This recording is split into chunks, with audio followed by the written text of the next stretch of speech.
Emakhosini. 5 things to know that your spiritual gift is still far. Isithunywa sakho sisekude nawe. Ingelosi yakho isesekude nawe. Ubizo lwakho lisesekude nawe. Sizoqala ngeyokuqala. Uyabona spiritual gift sakho noma ubizo lwakho kwamele ulazi ukuthi likuphi. Ingabe umfundisi, umprofite, noma cause it's a gift nokuba i-breadwinner, in case you don't know. That is why uba i-black sheep, because of kuvalwa imimoya ivala lento yokuthi ukhethiwe uloku mncane unjalo.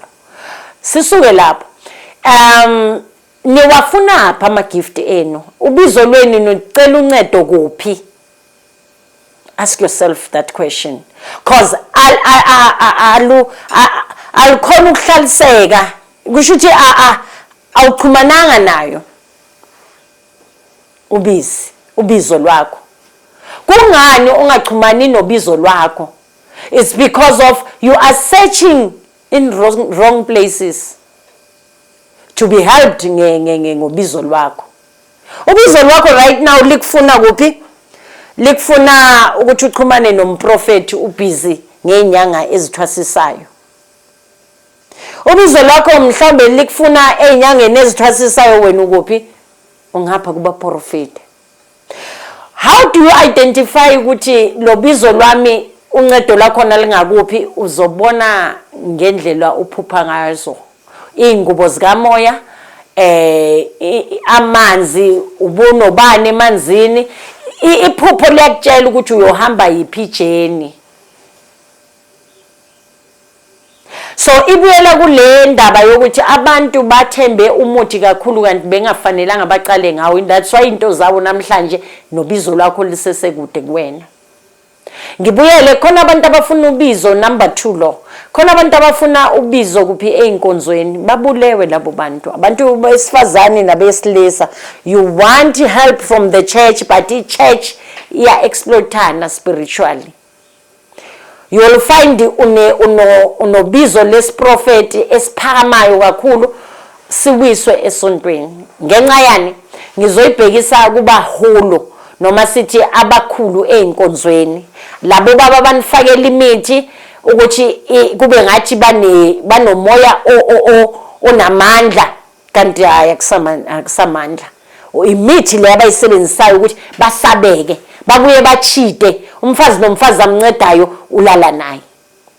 Laba bakhulu einkonzweni, we've got bigger churches, abantu ba-abuse lapho. Uzothola umuntu omdala atshela ubaba omdala uthi yena lapho. It's no longer a holy place lapho.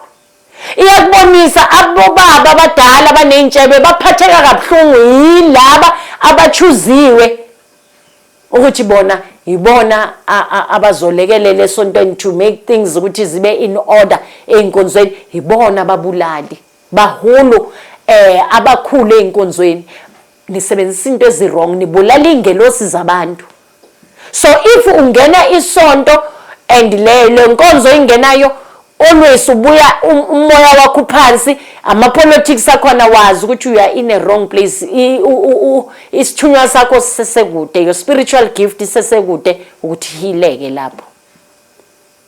Nanoma ngabe bathi isonto lasekhaya kanjani, futhi mina angikaze ngalibona isonto lasekhaya.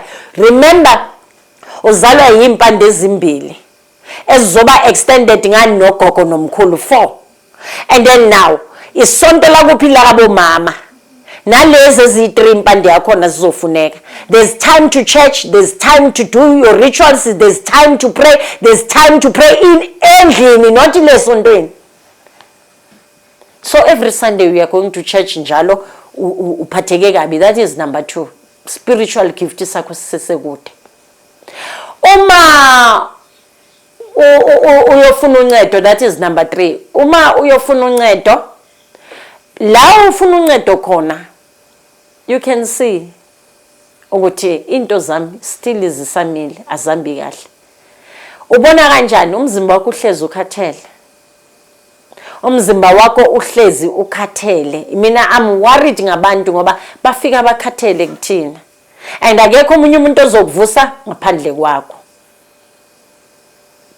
So kubalekile uwazi ukuthi uma uthi you are spiritually gifted waluza amaphupho is an emergency case.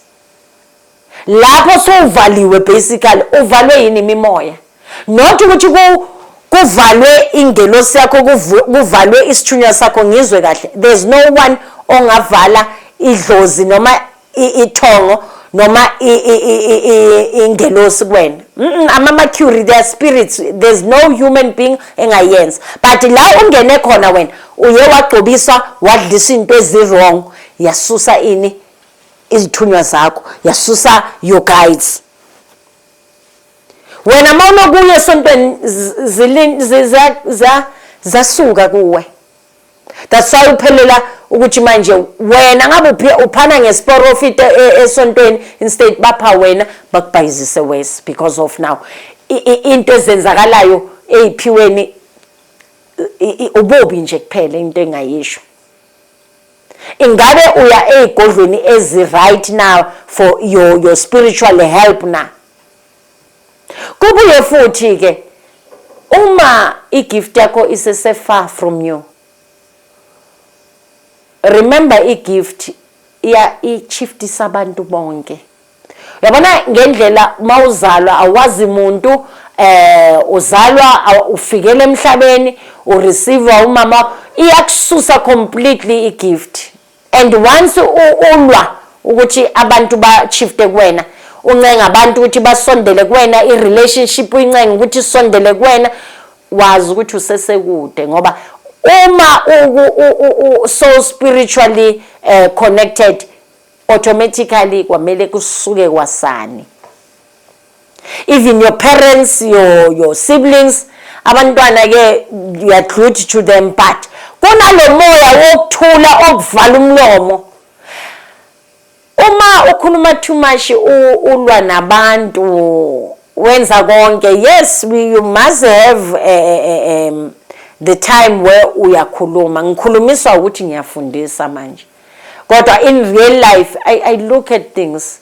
I look at people, I look at or hear conversation. I'm not fast ekuphenduleni. And if ngiphendule fast, there's nothing wrong man change mind kusasa. As you know, a wise man always changes his mind. So ngiyavumelana nawe kodwa mase ngiyolala ngikwazi uku-unpack ukuthi no lento dangerous. Kuba khona nomoya okuwisayo lo ukuthi manje uyathoba. Now the difference ye-energy ephansi ewile elimazwe imimoya emibi la ngikhuluma ngokuthi uyathoba. Ulalela kusho ukuthi usenzilweni yokulalela umoya, but now ulalela kanjani umoya ngoba i-boyfriend yakho noma i-girlfriend yakho noma emshadweni wakho ipartner yakho bakulwisa ukuthi ungabi nesikhathi nawe. Bakulwisa ngani? They need sex, they need ukuthi ebumnandini, they need kuyaphithizela. Soon as you start your spiritual journey kwamele isiphithiphithi siphele automatically. Number 5, please don't forget to like and subscribe. Uyeza ifikele kuze kufikele ku-10. Please don't forget ukusipha ama-topics and also i-like and comment siyacela emakhosini.